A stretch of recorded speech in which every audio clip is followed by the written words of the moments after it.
Yang tidur sekejap tu waktu yang paling sesuai Tengah hari sebelum zuhur. Sebelum zuhur. Ya. Maknanya kita rehat pukul 1 kan. Betul. Maknanya 10 minit cukup lah. Ah. Jangan tidur bantai sejam. Tu bukan kailulah, tu bukan nap tu. Betul. Hak tu Kan? apa? Membuta ke apa? Membuta.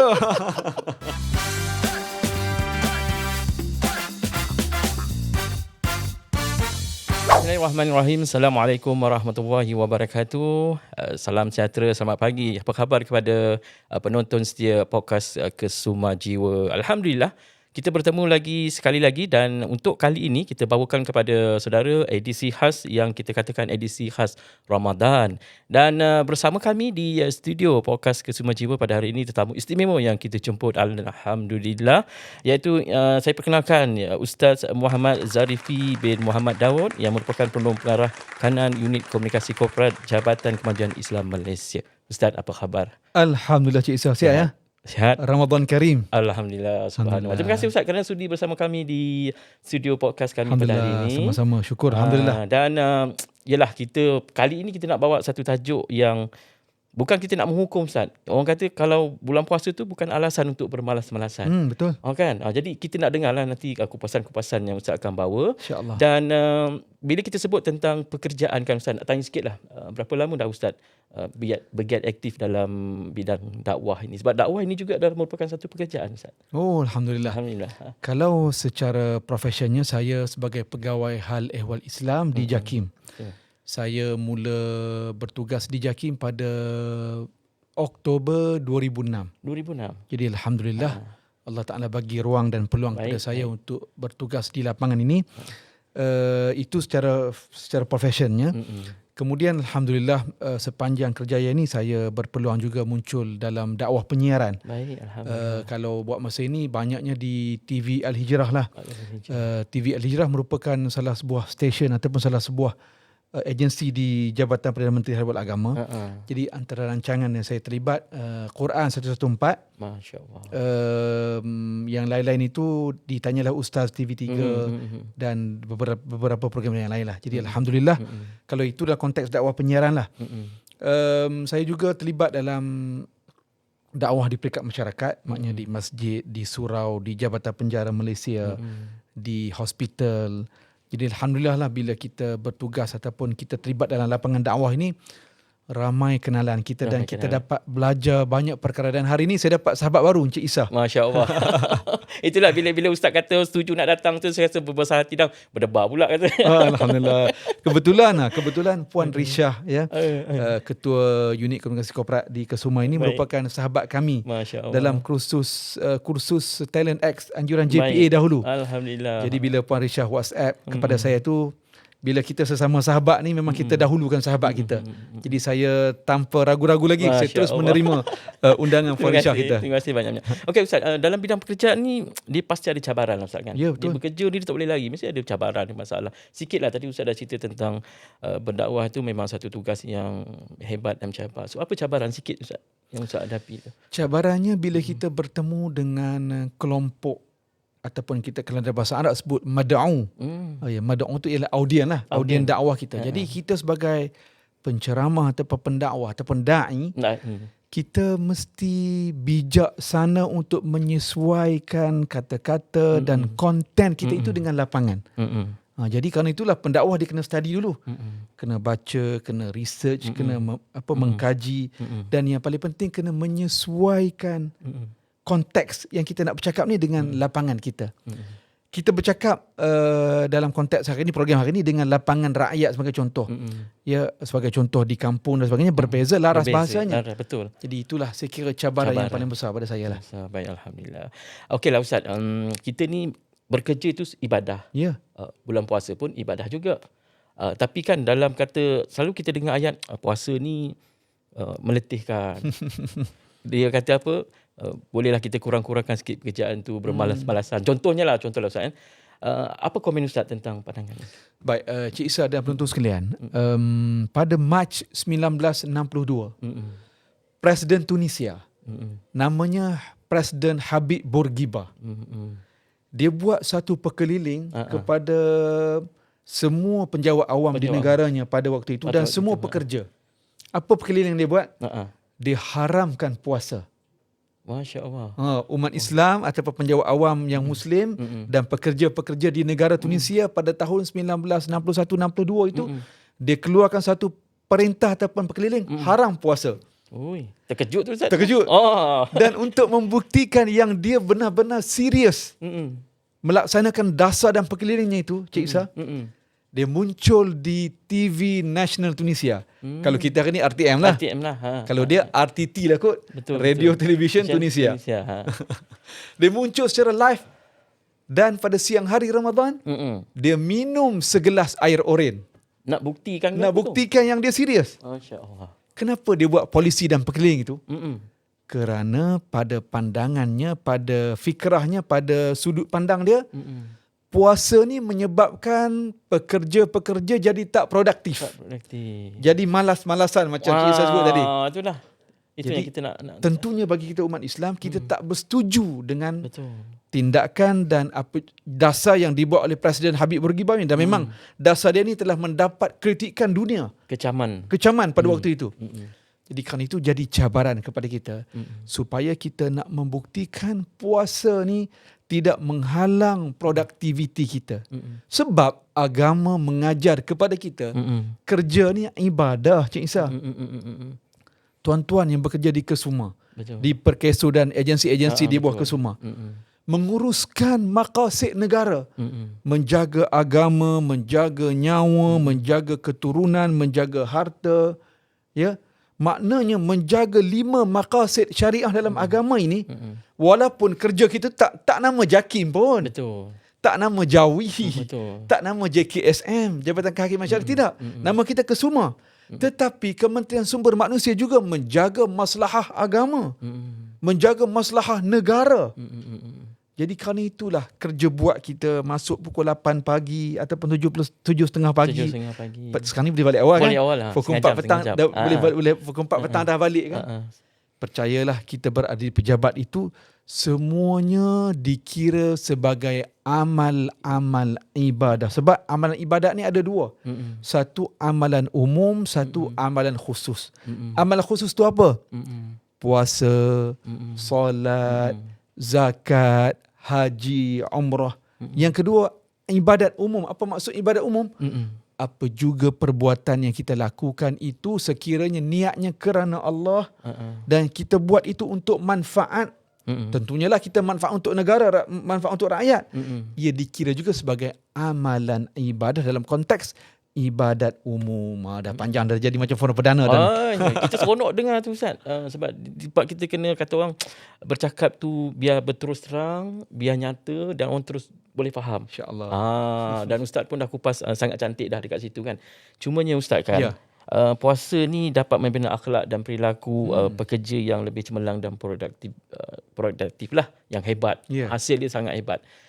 Boleh tak Ustaz kongsikan beberapa tips mudah lah supaya menjadi amalan kita bersama, kita di sini dan juga penonton-penonton yang setia di podcast Kesuma Jiwa tu. Apa tips-tips yang mudah untuk kita amalkan? Okey, Cik Isa dan Tuan Musliman. Puasa ni apa maksudnya? Apa maksud puasa? Ada orang kata menahan diri. Betul tu. Kan? Betul Cik Isa. Menahan diri daripada melakukan perbuatan yang membatalkan puasa. Tu maksud puasa. Betul.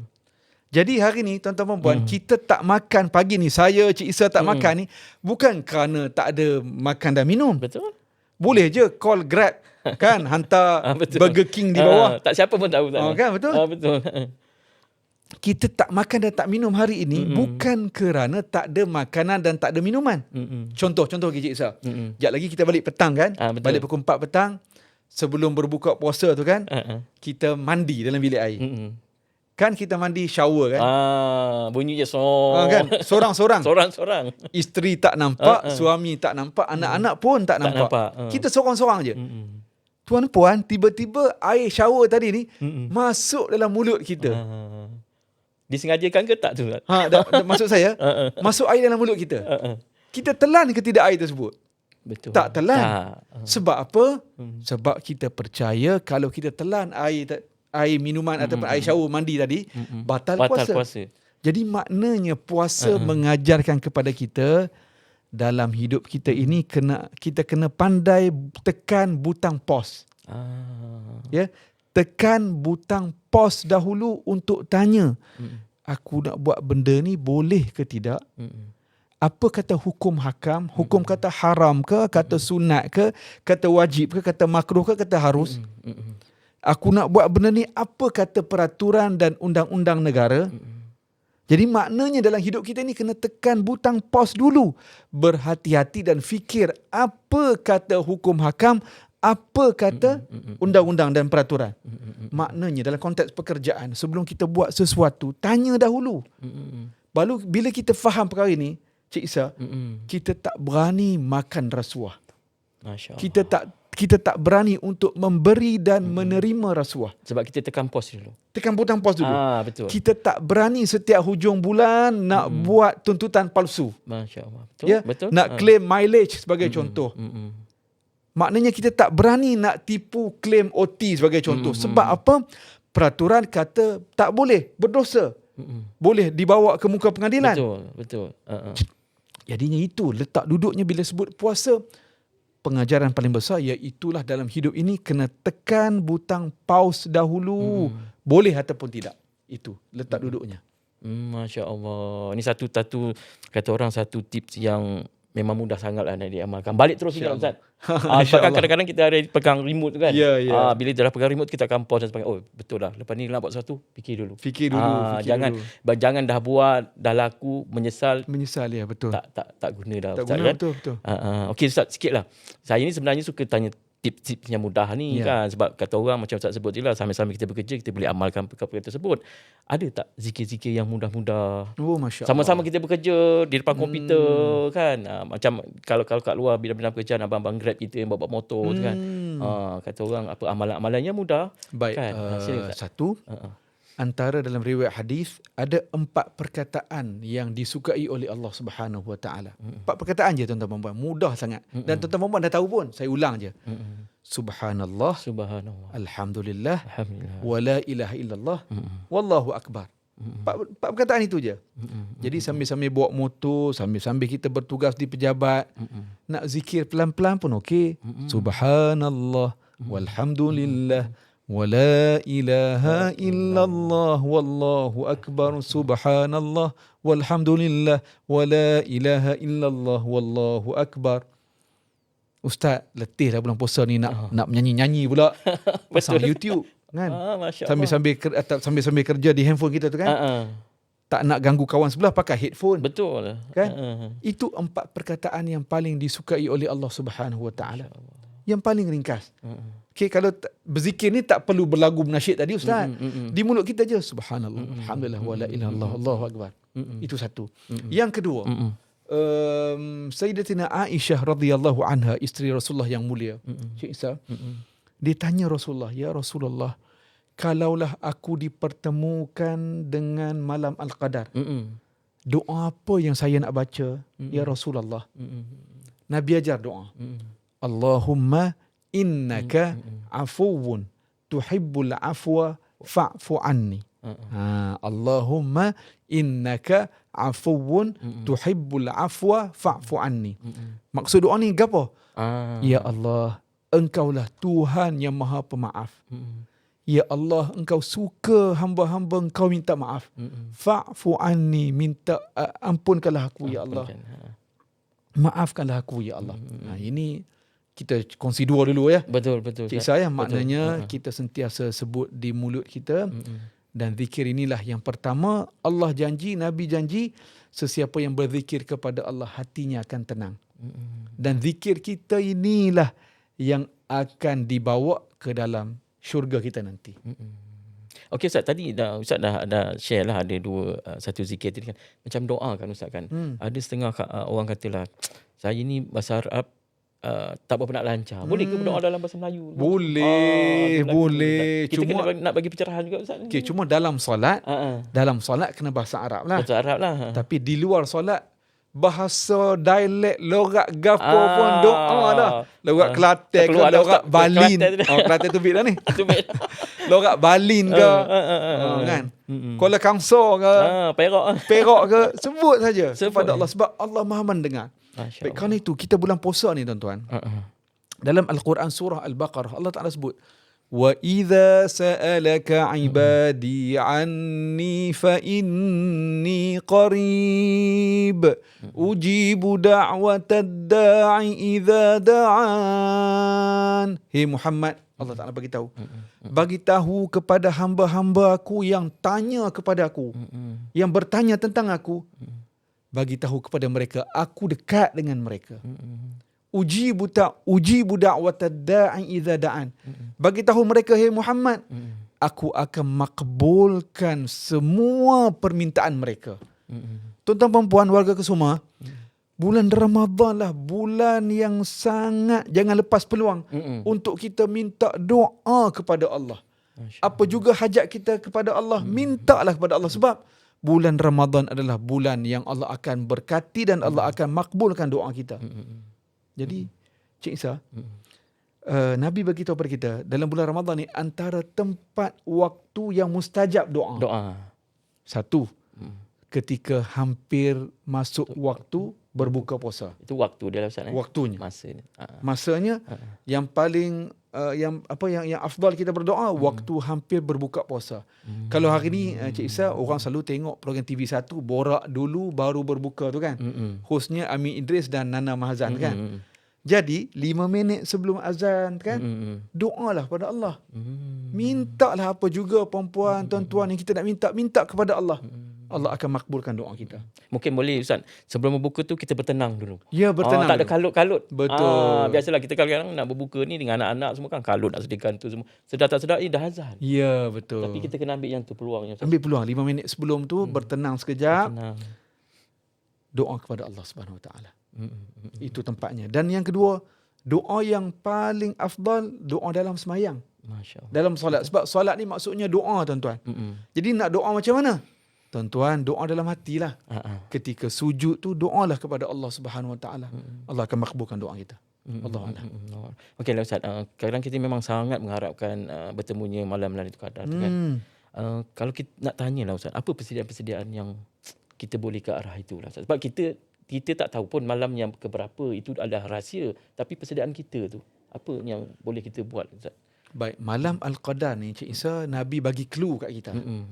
Iltamisuha min ashril awakhir min Ramadan. Witran. Nabi kata, burulah Lailatul Qadar itu pada 10 malam terakhir Ramadan. Betul. Dan Nabi bagi clue lagi. Betul. Witran. Pada malam-malam yang ganjil. Maknanya Cik Isa, tuan-tuan sekalian, malam 21, malam 23, malam 25, malam 27, malam 29. Maknanya bagi penumpuan yang lebih sikit. Tapi tak berertilah malam genap tak boleh berlaku. Itulah. Jadi pendek ceritanya 10 malam terakhir nanti perempuan tuan-tuan, kita buat persiapan untuk kita bangun malam, untuk kita qiyamul lail. Tahajud. Betul. Paling tidaklah tuan-tuan, ibu-ibu yang sediakan masak sahur ni selalu mak-mak lah kan. Betul. Ibu-ibu lah kan. Betul. Ayah-ayah dia turun makan. Ayah cukup turun makan, betul. Sama saya pun. Sebelum kita makan sahur tu, solatlah 2 rakaat dulu. Betul, masya-Allah. Solat sunat tahajud boleh, solat sunat taubat boleh, solat sunat apa lagi? Solat sunat hajat boleh. Silakan. Ya. Maknanya buatlah. Kerana apa? Malam Lailatul Qadar itu pasti akan berlaku. Sesiapa yang bangun malam tersebut, dia buat amalan ibadat, Al-Quran kata malam tersebut seperti dia beribadat 1000 bulan. Cik Isa, 1000 bulan ni calculationnya lebih kurang 83 tahun. Dari segi jangka hayat tu, wallahu alam lah, hidup kita. Maknanya kalau kita dapat malam Al-Qadar seperti kita beribadat lebih daripada 83 tahun, tuan-tuan. Masya-Allah. Jadi kita kena persiapan. Persiapannya kena tidur awal ya. Tidur awal, kemudian kunci jam. Nombor 3 sebelum tidur tu tanamkan azam betul-betul dan doa kepada Allah, ya Allah kejutkanlah aku ya Allah. Nombor 5, kita se-family kita bangun malam dan buat ibadat. Solatnya, baca Quran boleh, zikir boleh, salawat boleh. Sebelum Cik Isa tanya, saya jawab teruslah. Bagi ibu, kakak-kakak kita yang period. Apakah mereka ada peluang untuk dapat Lailatul Betul. Qadar walaupun mereka period tak boleh solat? Jawapan ulama boleh. Sebab wanita period yang tak boleh hanyalah antaranya solat dan pegang mushaf Al-Quran. Yang lain contoh solawat, Silakan. zikir, dengar Quran, baca kitab tafsir, apa lagi? Sedekah. Sedekah. Boleh lakukan. Dan kalaulah malam itu malam Al-Qadar, Masya Allah. ibu-ibu, kakak-kakak, anak-anak perempuan kita pun mereka juga akan mendapat Lailatul Qadar. Amin ya rabbal alamin. Masya Allah. Kita doakan Ustaz ya. InsyaAllah. InsyaAllah. Satu soalan lah Ustaz. Saya kena baca soalan ni sebab soalan ni daripada sahabat saya. Oh, Kan. Okay, dia kata, dalam konteks pengurusan masa, bagaimana Ustaz melihat kepentingan merancang tugas dan menetapkan keutamaan kerja sepanjang Ramadan ini agar ibadah dan tanggungjawab itu dia seimbang Ustaz? Okay. Menarik juga soalan ni bila kita tengok tu. Betul. Ramadan kita dah masuk minggu yang pertama, Betul. yang kedua ni kan. Tuan-tuan, rupanya banyak perkara kita belajar. Yang pertama, time management. Pengurusan masa. Pengurusan masa. Tuan-tuan, kita hari ni kita prihatin sangat-sangat waktu solat subuh dan waktu solat maghrib. Kita prihatin sangat. Kita tahu. Kalau dulu Cik Isa, kalau orang tanya maghrib pukul berapa sekarang ni? Lupa. Kita kata 7 lebih lah. 7 lebih. Sebelum pukul 8 lah. Dia tak boleh bagi tepat Ustaz. Sekarang kita tahu 7.29. Betul lah. Minit Kita tu tahu. Minit kita tahu. Tahu dah. Kan? Subuh pun kita tahu. Betul. 6-10 minit, 6-5 minit takut kita tahu. terlepas nanti kan. Takut terlepas. Betul. Maknanya itulah time management. Maknanya dalam hidup ini kita kena urus penjadualan masa kita. Kerana itu dalam konteks pekerjaan kita ada KPI, Betul. kita ada apa? My performance kan dulunya SKT kan, betul, SKU kalau yang dulunya kan. Betul. Maknanya ada perancangan tahunan, ada kita kata corporate media contoh kan, planning dan sebagainya, ada plannya. Jadi begitulah juga puasa mengajar kepada kita untuk kita buat perancangan. Yang kedua, Cik Isa, puasa juga mengajar kepada kita energy management, pengurusan tenaga. Kerana itu Islam suruh kepada kita bersahur dulu. Kerana itu mitos kalau kita kata nak kurus skip sahur. Itu mitos. Takut tak berdaya lah Ustaz lepas tu. Betul. Kalau skip sahur akan menyebabkan gastrik dan sebagainya. Betul. Jadi Islam syariatkan kepada kita makan sahur dan sunnah sahur ini lewatkan sahur. Betul. Sahur bukan 12.30 malam. Ya abang-abang. Itu ekstra lepas tarawih. Itu siapa kan makan malam. Jadi Islam ajar kepada kita sahur dilewatkan. Jadi kenapa makan sahur? Kerana sebagai persiapan kepada kita untuk kita bertemu sehingga buka puasa nanti. Dan mitos juga. Sahur ni makanlah sebanyak-banyaknya untuk kita kenyang sehingga waktu maghrib. Dia maintain kenyang berpanjangan. Dia takkan kenyang. Takkan. Kerana itulah Islam ajarkan kepada kita untuk energy management. Saya teringat apa nama Cik Isa, Mo Salah. Kan dia player Liverpool kan? Betul. Ustaz minat juga Ustaz. Saya follow. Cuma saya bukan fan Liverpool. Betul. Saya fan MU. Allah. Allah. Cik Isa fan apa? Rahsia lah Ustaz. Rahsia. Okey. Antara kita lepas ni kita sembang. Boleh kita tepi. Mo Salah kata, dulu aku main bola 90 minit tu aku berlari je. Kiri, kanan, depan, belakang. Sekejap jadi wing, sekejap jadi feeder, sekejap jadi midfielder, sekejap jadi striker. Dia kata aku penat. Bila dia masuk Liverpool, dia diajarkan oleh coachnya, sepanjang 90 minit itu ada masa berjalan. Ada masa tarik nafas. Betul. Ada masa speed lari. Jadi kerana itulah puasa mengajar kepada kita dalam hidup ini kena ada energy management. Kerana itulah perempuan, kita dalam kita bekerja, ada waktu kita berehat. Betul. Kan? Waktu tengah hari itu, Islam ajar pada kita qailulah. Qailulah ni tidur sekejap. Nap kan? 10 minit, 15 minit. Sekejap Ustaz. Yang tidur sekejap tu waktu yang paling sesuai Tengah hari sebelum zuhur. Sebelum zuhur. Ya. Maknanya kita rehat pukul 1 kan? Betul. Maknanya 10 minit cukup lah. Jangan tidur bantai sejam. Tu bukan qailulah, tu bukan nap tu. Hak tu apa? Membuta ke? Membuta. Maknanya tidur sekejap 5 ataupun 10 minit. Betul. Kenapa? Itu untuk kita dapat input tenaga, energi semula. Jadi tuan-tuan puan, kerana itulah puasa mengajarkan kepada kita perlukan pengurusan masa. Dan hidup kita ni bukan untuk pekerjaan 100%. Mm-mm. Ada masa untuk keluarga. Mm-mm. Cik Isa, kita seronokkan happy bulan Ramadan ni kan, Mm-mm. kerana isteri kita memasak di rumah. Betul? Kan? Kita makan juadah. Betul. Isteri kita tom yam yang dia masak, betul, kan? Ustaz, betul. Walaupun memanglah tak sesedap di kedai. Kalau isteri saya tonton ni marah ni kan. Tak apalah. Tapi kita tetap bagi yang Kita terbaik. tetap terbaik kan. Kita tetap bagi terbaik macam kita ni tetap kan. memuji itu tetap ada. Tetap juga. puji. Betul. Kerana apa? Kerana inilah agama ajar pada kita. Sibuk macam mana sekalipun, jangan lupa family. Kan? Jangan lupa anak-anak, jangan lupa keluarga, jangan lupa ibu ayah, jangan lupa adik-beradik.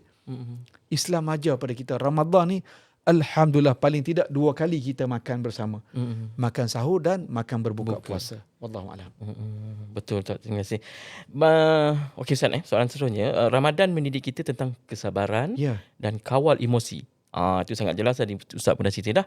So, tapi dalam suasana tempat kerja yang kadang-kadang dia mencabar, Ustaz. Sebagai contoh kan, macam tadi saya suka ambil contoh abang-abang Grab ni kat luar. Kadang-kadang dengan panas, dengan cuaca yang tak menentu. Sekarang petang-petang pun hujan kan. Kadang-kadang kita tengok dekat maghrib pun masih lagi menghantar makanan kan, dan sebagainya. So apa pandangan Ustaz? Bagaimana nilai ini boleh membantu seseorang menjadi pekerja dan rakan sekerja yang lebih matang serta berhemah, Ustaz?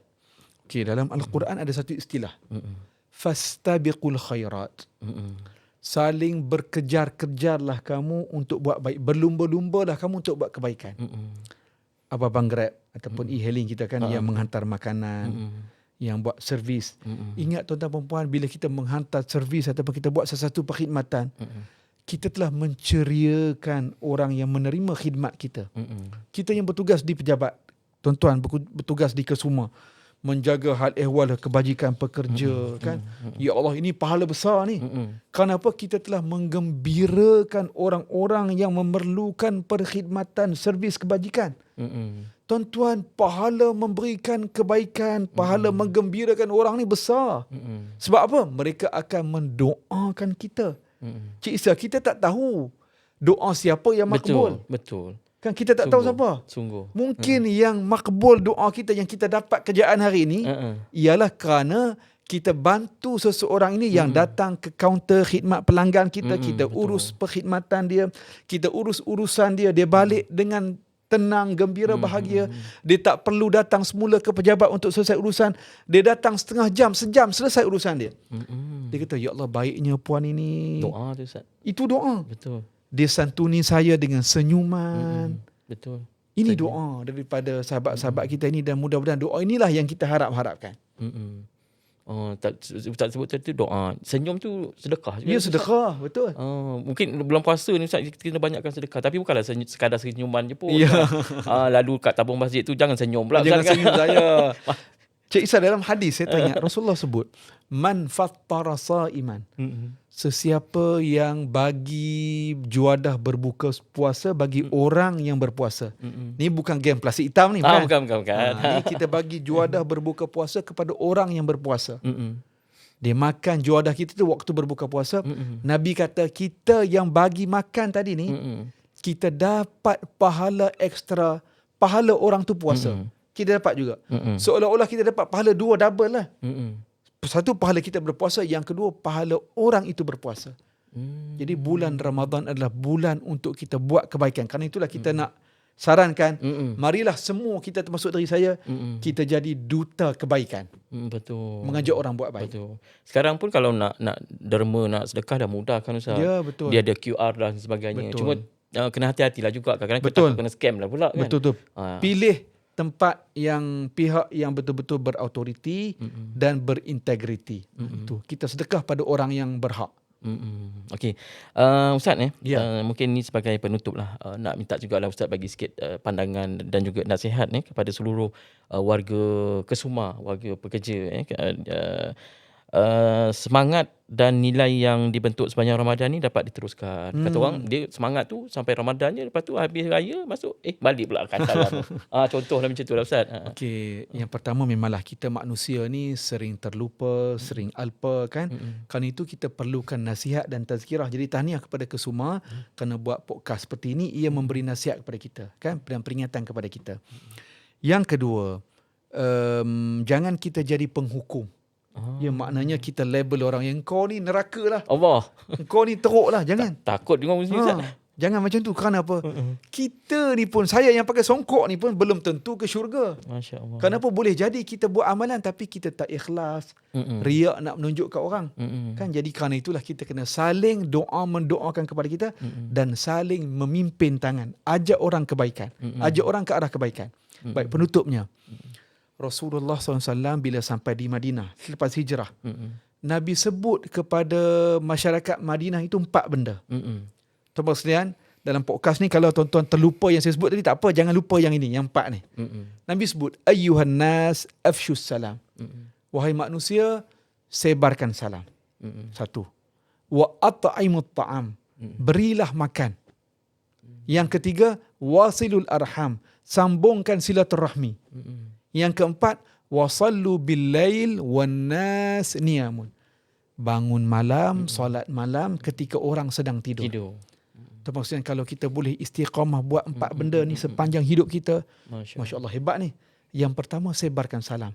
Datang ke pejabat, datang ke Kesuma, datang ke Perkeso, datang ke agensi, bagi salam. Assalamualaikum, good morning, selamat pagi, selamat petang.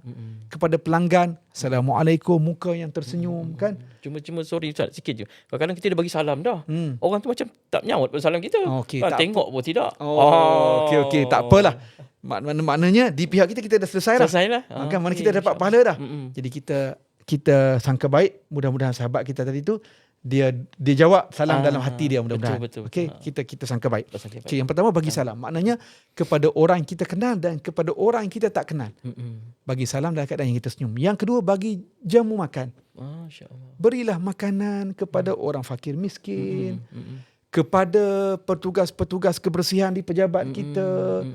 Bos-bos juga kan, kepada anak-anak buah. Anak buah senyum lah tu. Anak buah senyum lah. Anak buah pun tak salah kan. Betul. Ketika bos kita sambut hari lahir, belilah kek sedikit kan. Betul. Pakat-pakat kawan-kawan kan. Betul. Nak bagi happy-happy. Seronok-seronok.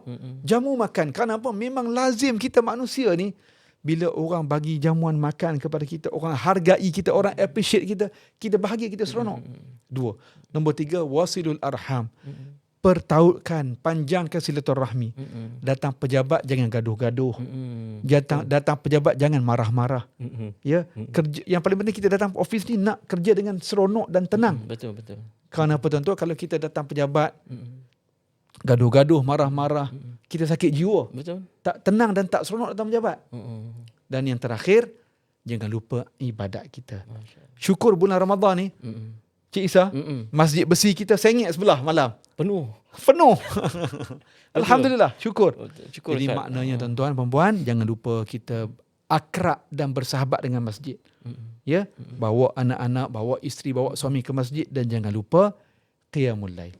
InsyaAllah tuan-tuan perempuan, kita dah belajar banyak di bulan Ramadan. Yang paling penting, jangan amal-amal baik itu sekadar berhenti di bulan Ramadan semata-mata, rugi.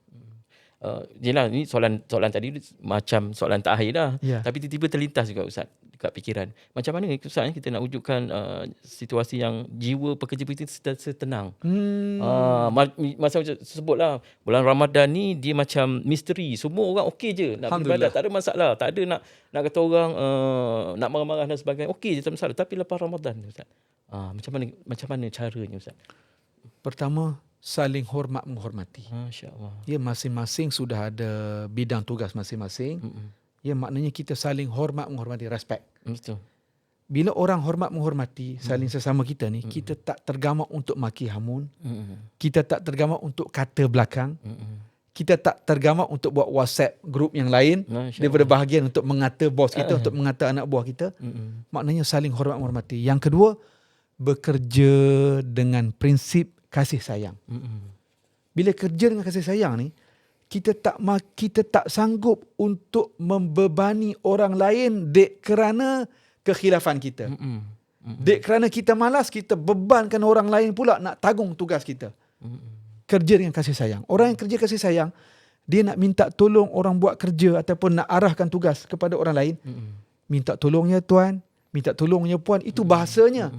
Dia tak campak kertas, engkau buat. Buat. Dia tak makin hamun. Tapi dia cakap dengan laras bahasa yang santun. Pemilihan kata-kata tu. Ya, Cantik, yang santun. manis. Ya, manis. Kita yang terima pun belapang dada. Ya, Kita akan betul. buat. Betul. Pembujukan. Itulah rahmah. Masya Allah. Itulah rahmah yang kita sebut.